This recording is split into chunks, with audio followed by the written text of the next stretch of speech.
오늘 본문의 말씀은 유다가 바벨로니아에게 완전히 멸망당하고 그리고 모든 유대인들 지도자들은 바벨로니아의 포로로 끌려가는 절망적인 역사 앞에 선포된 말씀입니다.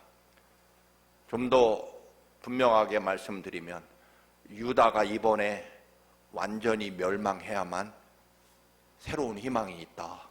아마 그런 뜻일 것입니다. 때로는 처절하게 망해야 새로운 희망이 시작된다. 그런 말씀입니다. 전에도 한번 말씀드렸습니다만 새로운 버전이 있어서 여러분과 함께 은혜를 나누려고 합니다. 화려한 도시에 살아가는 우리들의 기준으로는 정말 특별할 것이 없는 세상에서 아마 가장 심심한 나라가 핀란드라고 합니다. 그 핀란드의 수도가 헬싱키라는 곳인데 모든 관광객이 그 핀란드에서 관람하는 곳은 딱 두 곳이라고 합니다. 하나는 핀란디아라는 그 유명한 교향곡을 작곡한 시벨리우스의 기념공원하고 또 하나는 아우키오 교회라고 하는 교회라고 합니다. 우리말로 거대한 바위 교회라는 뜻입니다. 좀 더 쉬운 표현으로는 반석교회 그런 이름입니다. 헬싱키 시내 거의 중심부에 있지만 전체가 정말 단단하고 거대한 화강암 바위 언덕이라서 버려진 쓸모없는 바위를 파내서 교회를 건축합니다. 이 교회는 원래 100년 이상 시내 중심가에 있었습니다. 점차 교인이 늘어나 예배당 시설이 협소하고 주차도 불가능하게 됩니다. 그런데 교회 주변은 이미 상가와 빌딩으로 빼곡하게 차 있어서 단 한 뼘도 교회를 증축할 수 없었습니다. 시청에서도 시의 발전을 위해서 교회가 좀 외곽으로 이전하기를 원합니다. 교회는 헬싱키 시장에게 그러면 교회 적당한 이전 부지를 달라고 요청합니다. 그러자 시장은 워낙 거대한 바위 덩어리 언덕이라서 그 누구도 건축하지 못하고 버려진 거대한 바위산을 이 교회에게 주게 됩니다. 이전과 비교해 몇 배로 넓은 땅이지만 바위 덩어리, 이 바위 언덕, 이 언덕과 우리로 말하면 명동의 노른자위 땅과 바꾼 담임 목사와 지도자들, 교인들이 생각하기엔 아니 그 금싸라기 명동 땅을 버리고 이런 돌멩이 바위 덩어리 산을 봤다니 하고 난리가 날 상황이었지만 그러나 교인들은 묵묵히 그것을 받아들이게 됩니다. 그래서 더 넓고 아름다운 새 성전 건축을 위해 함께 기도를 시작합니다. 그게 1939년 시렌이라는 건축가의 설계도를 가지고 건축을 시작하려고 합니다. 여러분 왼쪽에 있는 노란색이 1939년에 원래 세우려고 했던 교회 설계도라고 합니다. 그런데 이제 막 설계도를 완성하고 교회를 건축하려고 하는데 소련이 침략을 해오게 되고 이어서 히틀러가 2차 세계대전을 일으켜서 결국 건축은 시작도 하지 못하게 됩니다. 그렇게 25년이 지나서 1965년이 됩니다. 다시 성전 건축을 시작하려고 설계를 공모했지만 이 거대한 바위에 그 누구도 교회를 건축하겠다고 나서는 사람은 아무도 없었습니다. 그 거대한 바위를 한번 보여주시기 바랍니다.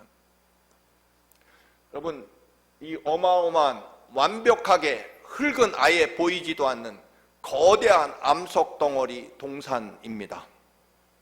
여기에 교회를 세운다는 것은 그 어떤 건축가도 불가능하다고 아무도 교회 설계에 응모하지 않게 됩니다.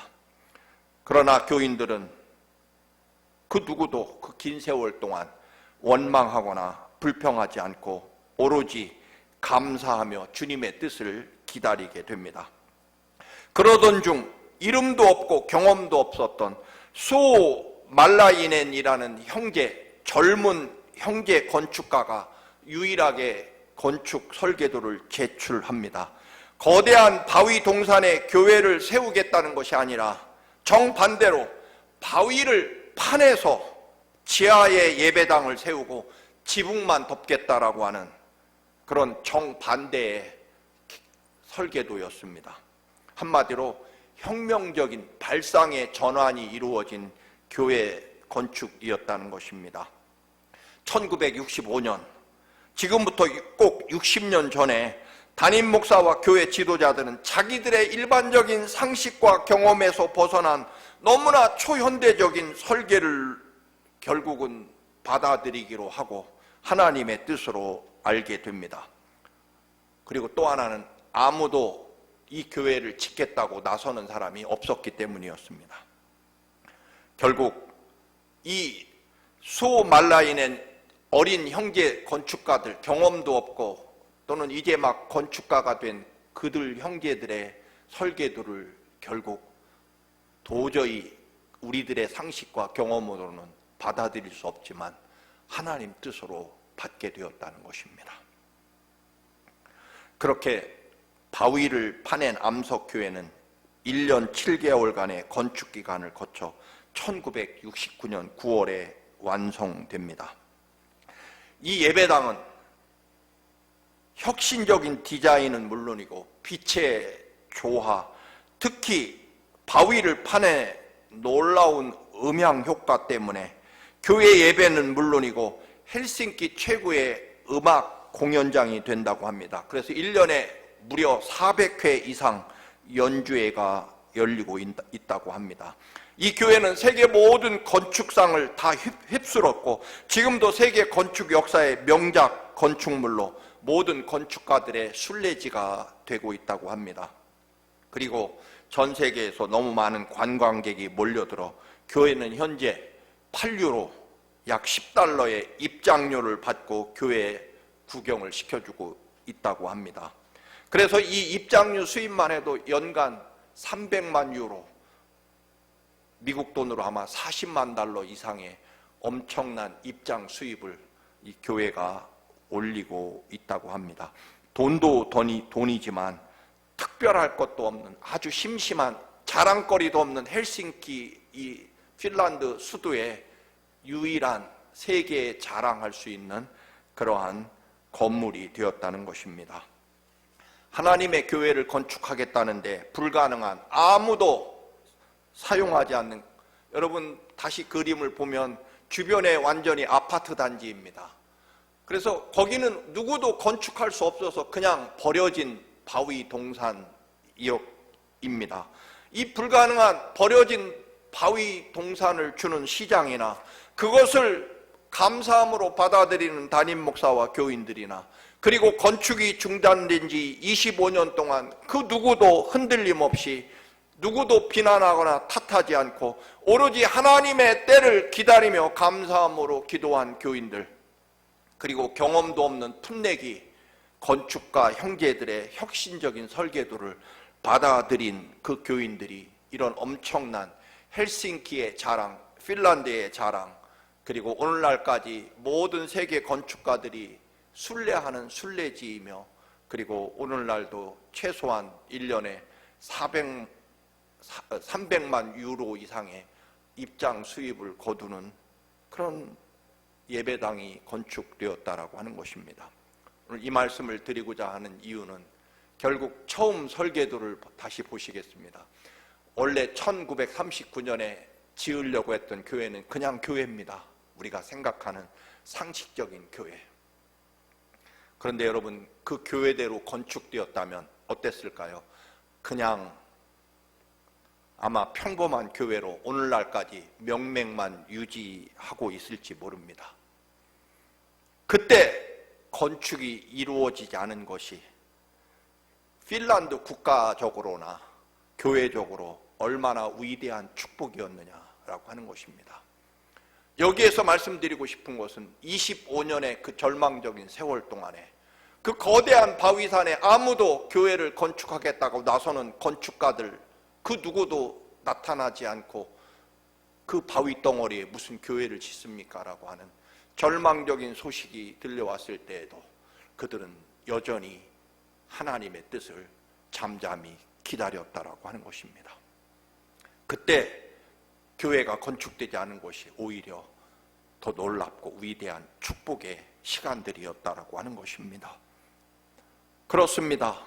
우리 인생을 돌아보면 누구에게나 그때 망한 것이, 그때 아팠던 것이, 그때 탈락한 것이, 그때 사고가 난 것이, 그때 억울했던 것이, 그때 겨우겨우 목숨을 부지했던 것이 지금 돌아서 보니 얼마나 위대한 축복이었는지 모릅니다. 원래 이 교회 이름은 튠리 루터란 처치였습니다. 튠리라는 동네 이름을 딴 교회인데 아예 반석과 같이 요동치 않고 흔들림 없는 믿음을 보였고, 그리고 그들의 반석 같은 믿음대로 결국 바위를 뚫어내고 하나님의 교회를 감사함으로 건축했을 때 그들의 믿음처럼 교회 이름도 아예 변경됩니다. 우리로 말하면 바위돌 교회, 암석교회, 반석교회라고 이름을 바뀌게 되었다라고 하는 것입니다. 왜냐하면 사람들이 다 튠리 교회라고 부르지 않고 이 교회는 반석교회, 암석교회야, 바위돌 교회야 라고 자꾸만 부르기 시작하니까 아예 이름도 그렇게 변경됐다. 여러분, 믿음이라고 하는 것은요, 자꾸만 그렇게 고백하면 나중에 그렇게 된다는 것입니다. 그래서 여러분, 이렇게 이름조차 변경되는 것은 야곱에게서도 나타납니다. 야곱이 하나님을 만난 장소가 두 군데죠. 야곱이 하나님과 결사적으로 매달렸던 약복강이 나중에 분이엘이라는 하나님의 얼굴이라는 이름으로 그렇게 변경되고요. 야곱이 도망치다가 돌베개를 베고 만난 하나님을 만난 자리를 베델이라고 또 이름이 그렇게 변경됩니다. 여러분, 우리가 진정으로 하나님을 만나고 하나님을 향한 믿음을 고백하면요, 그 믿음대로 환경과 조건과 사람이 다 바뀌어진다라고 하는 것입니다. 오늘 이 템펠리 아우큐 교인들이나 소말라이넨 형제는요, 그 거대한 바위, 사람들이나 시장은 다 버려진 땅, 불가능한 땅이라고 생각했지만, 여러분, 이 템펠리 아우큐 교인이나 이 형제 건축가들은요, 불가능한 바위, 버려진 바위라고 본 게 아니라 그 바위를 뚫어서 바위 속으로 들어가서 역사를 이루어냈다는 것입니다. 그들에게는요, 불가능한 바위 속이 아니라 뚫고 들어갈 바위로 보았다는 것입니다. 그 거대한 절망적이고 불가능한 바위 덩어리가 아니었다라고 하는 것입니다. 여러분, 사람들은 말할 수 있었습니다. 중심과 명동의 금싸라기 땅과 어떻게 이 돌덩어리 산과 바꿀 수 있느냐. 그리고 교회 건축도 어쨌든 25년이나 중단돼 버리고, 그리고 세상의 모든 설계사들이, 건축가들이 불가능하다고 아무도 설계도를 내지 않습니다. 그런데 여러분, 결국은 명동의 금싸라기 땅과 이 바위산이 얼마의 가치가 있는지, 누가 더 이익이고 손해인지가 아니라 주어진 모든 삶 속에서 하나님의 뜻이 무엇인지를 먼저 살폈다는 것입니다. 아무도 설계도를 내지 않는 이 버려진 바위 덩어리 땅, 그래서 이 땅을 선택한 지도자들을 원망하고 비난하고 정죄하고 심판한 것이 아니라 겨우 젊은 핏덩어리 같은 건축가들이 낸 설계도, 그것도 도무지 받아들이기 어려운, 그 당시 상식으로는 너무나 현대적인 모험적인 설계도를, 유일한 설계도를 하나님 뜻으로 받아들이고 감사했다는 것입니다. 결국 문제는요, 불가능한 바위 덩어리가 아니라 그 바위 덩어리를 뚫어낼 믿음이 있느냐라는 문제는 것입니다. 그 바위 덩어리를 뚫어낼 하나님의 역사를 잠잠히 기다리며 하나님이 이루실 미래를 바라보며 결단코 인간의 판단과 인간의 경험을 가지고 함부로 비판하거나 절망하지 않았다는 것입니다. 여러분, 결국 믿음의 문제이고 무엇이든 하나님이 이루실 계획을 잠잠히 기다리는 믿음의 문제라고 하는 것입니다. 때로는 우리에게도 불가능하고 거대한 장애물, 쉽게 끝날 것 같지 않는 이 시련과 고난의 세월도 하나님의 은혜 안에 있음을 끝까지 믿는다면, 나를 위해 십자가에 끝까지 십자가를 지시고 십자가에 내려오지 않고 나를 살리려 십자가에 죽기까지 나를 사랑하신 하나님의 역사와 사랑하심을 믿는다면, 우리는 이 거대한 불가능한 바위 덩어리가 하나님의 축복의 은혜를 담고 있다고 우리는 그런 날이 오게 됨을 우리는 경험하게 될 것입니다. 다만 이 바위 앞에서 하나님의 뜻을 잠잠히 기다릴 줄 아는 사람에게 말입니다. 홍해 바다를 건너 그 뜨거운 메마른 사막길로 이스라엘을 인도하실 때, 여러분 마실 물이 없다고 원망하지 마십시오. 조금만 더 기다려 보십시오. 하나님은 왜 그토록 편안하고 좋은 길을 버리고 먹을 것도 마실 물도 없는 뜨거운 광야로 인도하실까? 이스라엘은 말합니다. 우리가 죽으면 파묻을 묘지 자리가 없어서 우리를 여기까지 데리고 와서 우리를 죽게 하느냐, 그렇게 말합니다. 여러분, 오늘 우리의 믿음이 하나님이 이루시는 내일의 역사를 창조한다는 것입니다. 왜냐하면 네가 믿은 대로 될 것이라고 주님은 선언하시기 때문입니다. 오늘 믿은 대로 내일 이루어진다라고 주님은 선포하시기 때문입니다. 사막으로 이스라엘을 왜 인도하셨을까요? 꼭 농장이 있고 밭이 있는 곳에 식량을 준비한 것이 아니고 하나님이 하늘의 만나를 준비해 놓고 계셨기 때문입니다. 왜 물이 없는 사막으로 인도하셨을까요? 거대한 바위 반석에 생수를 준비해 놓고 계셨기 때문입니다. 왜 굳이 홍해바다로 인도하셨을까요? 하나님은 홍해바다를 뚫고 바닷속에 길을 만들어 놓으셨기 때문입니다. 하나님의 계획이 있으셨기 때문입니다.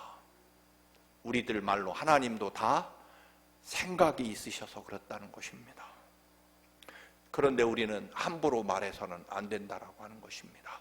아무리 절망적이고 아무리 억울하고 원통해도 여러분, 하나님 앞에 최소한 잠잠히 침묵하며 하나님이 이루실 때를 기다려야 한다는 것입니다.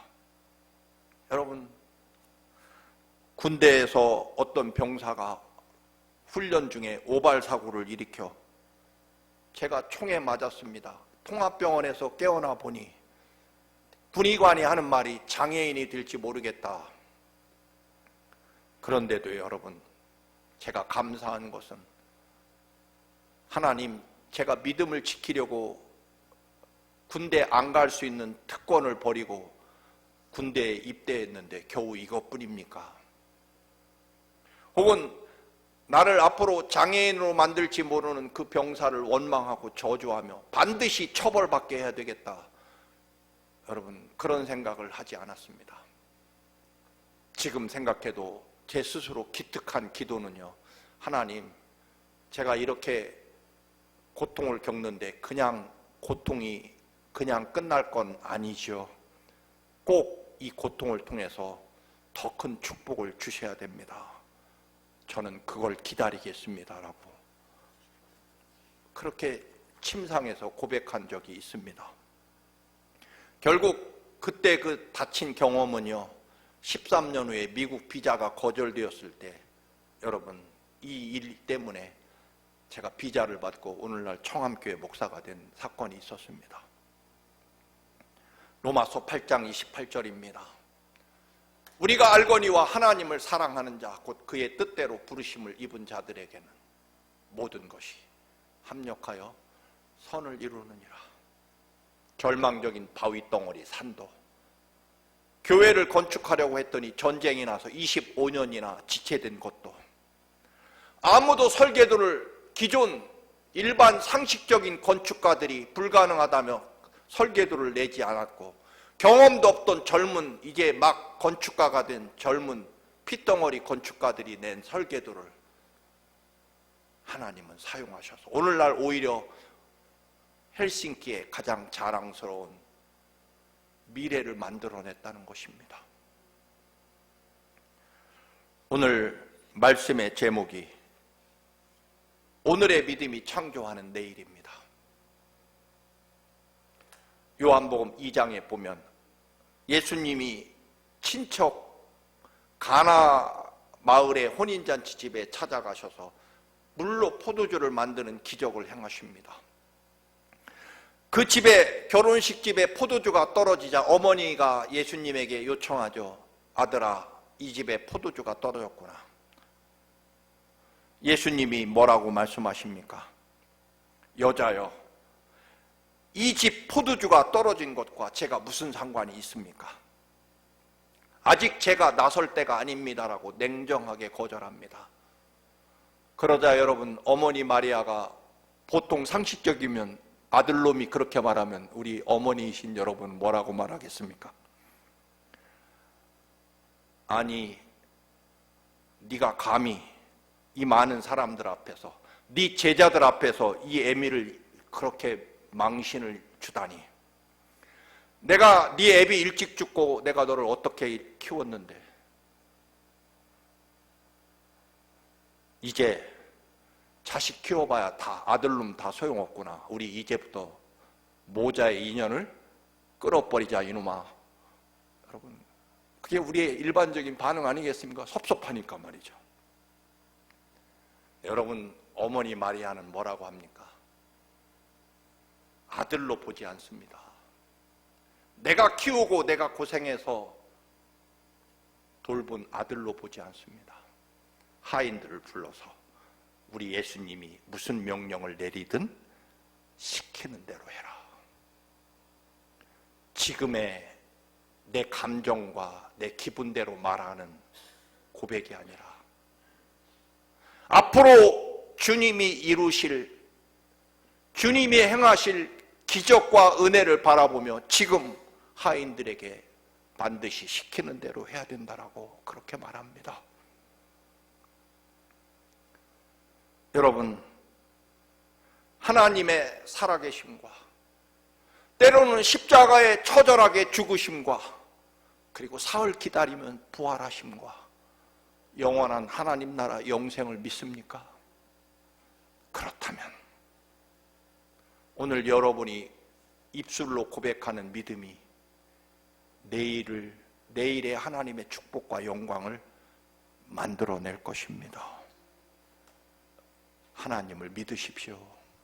그리고 때로는 잠잠히 입을 닫고 기다리십시오. 할 말도 많고 억울한 이야기도 많습니다만 십자가 앞에 두 손을 모으고 잠잠히 하나님이 이루실, 이 일을 통해서 이루실 하나님의 역사를 기다리겠습니다라고 여러분 고백하시기를 축원합니다. 할 수만 있으면요 미리 감사하시기 바랍니다. 잠언서 18장 20절입니다. 사람은 입에서 나오는 열매로 말미암아 배부르게 되나니 그의 입술에서 나는 것으로 말미암아 만족하게 되느니라. 21절, 죽고 사는 것이 혀의 힘에 달렸나니 혀를 쓰기 좋아하는 자는 혀의 열매를 먹으리라. 민수기 14장 28절 말씀입니다. 그들에게 이르기를 여호와의 말씀에 내 삶을 두고 맹세하노니 즉 하나님께서도 내가 목숨 걸고 맹세하노라 너희 말이 내 귀에 들린 대로 내가 너희에게 행할 것이다. 즉 하나님 귀에 들린 말이라는 말은 너희들이 내뱉은 말대로 반드시 이루어 줄 것이다. 내가 내 목숨 걸고 맹세한다라고 하나님이 말씀하신다는 것입니다. 요셉의 삶은 절망으로 시작됩니다. 어머니가 동생 나타가 산후 여러분 중독으로 결국 어머니가 일찍 죽고 요셉은 출발부터 3명의 계모에게 여러분 눈칫밥 먹으며 자랐고 10명의 형들에게 끝없는 시기와 미련, 질투로 자라납니다. 결국 노예로 팔려가고 주인 여자의 모함으로 감옥에 갇히고 끝없는 절망과 시련 가운데 있었지만 요셉의 위대함은요, 언제나 그는 주어진 삶의 자리에서 하나님이 이루실 미래를 바라보고 결코 여러분 요셉의 삶에서 원망하거나 불평하거나 그의 감정과 기분대로 말한 적은 없다라고 하는 것입니다.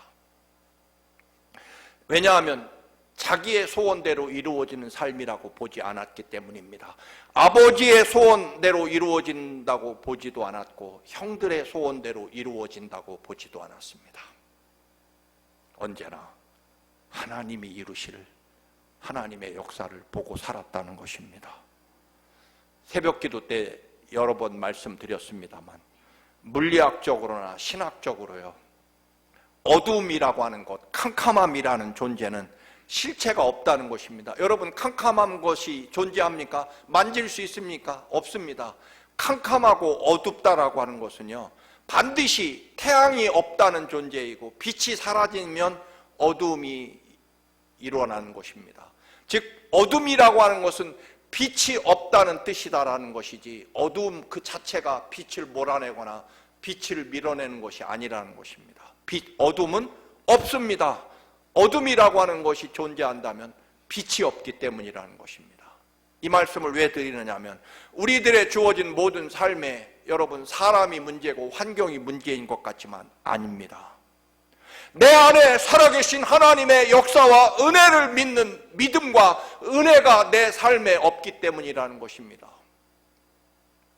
그래서 여러분, 우리는 언제나 믿음을 채우기 위해서 싸워야 되고 내 안에 은혜를 회복하기 위해서 우리는 몸부림쳐야지 사람과 싸워서 무엇이 옳으냐 그르냐 잘했느냐 잘못했느냐를 싸우고 그래서 내가 옳다는 것을 증명받는 것이 믿음이 아니라 그 어떤 것도 하나님의 선하심과 역사하심으로 믿고 감사할 수 있는 믿음을 회복하는 것이고 은혜를 다시 채우는 것이 우리들의 삶이라는 것입니다. 사람 때문에 내가 상처받는 것 같죠? 아니라는 것입니다. 은혜가 부족해서 그 상처를 능히 이겨내고 오히려 그 상처가 하나님의 놀라운 축복과 영광으로 믿는 믿음의 고백이 없는 것이 문제라는 것입니다. 어둠이 빛을 이기는 게 아니라는 것입니다. 어둠이라는 것은요, 빛의 책임이라는 것입니다. 여러분 그렇잖아요. 태양이 지면 어둠이 생기고요, 태양이 떠오르면 어둠은 흔적도 없이 사라집니다. 결국 여러분이나 저나 내 안에 있는 그리스도 하나님의 은혜에 대한 믿음과 은혜에 대한 감사를 어떻게 회복하고 채울 것이냐가 우리의 영적인 싸움의 대상이라는 것입니다. 21세기 초 가장 위대한 여성 중에 하나가 오프라 윈프리입니다. 그녀도요, 원래는 저 옆에 볼티모어 방송국에서 뉴스 진행자가 되는 것이 꿈이었지만 어느 날 직장 상사가 흑인 여자의 감정은 우리 방송국 뉴스 앵커로 맞지 않다라고 하루아침에 해고를 시켜버립니다. 너무나 분노가 치밀고 상처가 컸습니다. 그런데 오프라 윈프리는요, 뉴스 앵커의 꿈을 접고 그 상처와 감정을 다스리다 보니까 내가 다른 사람의 상처와 감정을 치유하는 능력이 있구나. 그래서 어느 날부터 토크쇼의 진행자가 되고 여러분 알다시피 세계 가장 위대한 여성 중에 하나로 그렇게 세움받습니다. 오프라 윈프리가요, 볼티모 그 작은 방송국에서 해고되지 않았다면 오늘날 오프라 윈프리는 없었을 것입니다. 그가 받은 상처와 아픔과 분노를 가지고 다른 사람의 상처와 감정을 치유하는 삶을 살아가기 시작했고, 우리는 유명한 오프라 윈프리의 감사 노트를 우리는 알고 있습니다. 오늘 본문 예레미야 29장 11절을 다시 한번 우리 같이 한번 읽겠습니다. 시작. 여호와의 말씀이니라. 너희를 향한 나의 생각을 내가 아나니 평안이요 재앙이 아니니라. 너희에게 미래와 희망을 주는 것이니라. 무엇을 통해서? 이스라엘의 완벽한 멸망을 통해서 멸망이 아니라 새로운 희망을 주려고 하는 것이다. 우리 청암교회 좌우명 같은 디모데전서 4장 4절과 5절을 읽고 다시 한번 읽고 마치겠습니다. 같이 읽습니다. 하나님께서 지으신 모든 것이 선함에 감사함으로 받으면 버릴 것이 없나니 하나님의 말씀과 기도로 거룩하여 짐이라. 아멘. 기도하겠습니다. 하나님이 주신 우리의 주어진 모든 삶, 거대한 절망적인 바위 덩어리조차도 뚫고 들어갈 하나님의 역사와 믿음과 미래를 갖게 하옵소서. 하나님의 때를 잠잠히 감사함으로 기다릴 수 있는 믿음으로 미래를 창조하게 하옵소서.